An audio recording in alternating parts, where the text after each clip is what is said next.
There is an interview I'd like to show our viewers.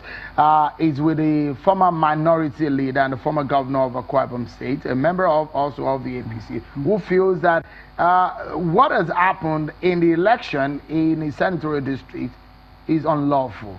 We sat down with him, and these are his thoughts. Take a listen. It's a great pleasure talking to you, Excellency. Let's begin the conversation around your loss at the senatorial election. And you did say that you did not lose. Your mandate was waiting for you. That was what you said. When I was asked, I said, yes, I did not lose the senatorial election. And I also said, I cannot lose. The reason is that my people are with me. And that's the truth about it. I actually won the elections at the senatorial level. And then about 9 local governments were, in fact, 10 local governments were collated. And then 9 of them were announced. But at the announcement of just before the announcement of the 10th local government, we have 10 local governments in my senatorial district. The collation officer suddenly disappeared.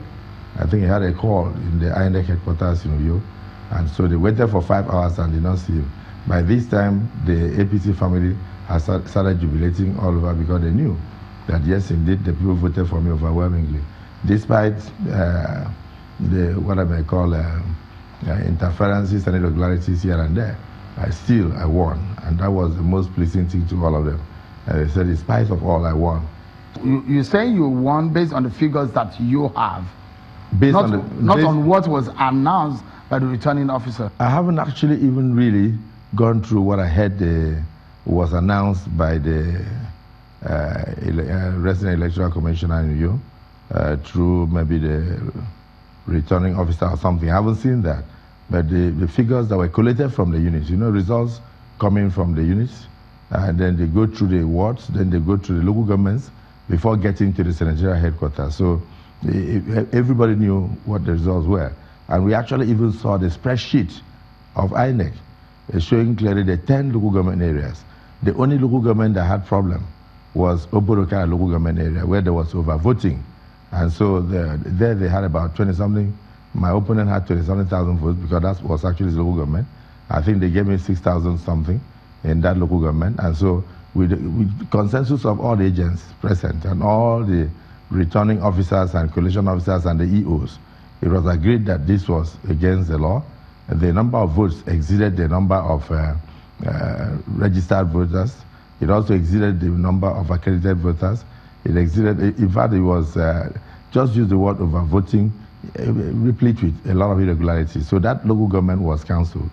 But I understand that when the 9 were announced and that local government was cancelled and I won the election, they now went ahead at the 10th local government, which was my local government, where there was 65,000 votes. And these were collated from the units. That when they got to the INEC office, while people were jubilating, that they said, no, they cannot allow me to go to the Senate because we kind of had some kind of misunderstanding between the leadership of INEC in my state and the party at the state level, and so even up to the national level. So the results were tampered with by hand. They were mutilated. And I have seen the mutilated figures. You have a copy of the result? I have a copy of it. Maybe I could get one for you. There was illegality in the so-called announcement. That alone, I had to go to the court. I had to approach the court, and the court has granted an interim order restraining the INEC from giving out the certificate of return to anybody until they go back to the Senatorial district to announce the proper result. That has already happened. That is without prejudice to whatever may happen in the tribunal.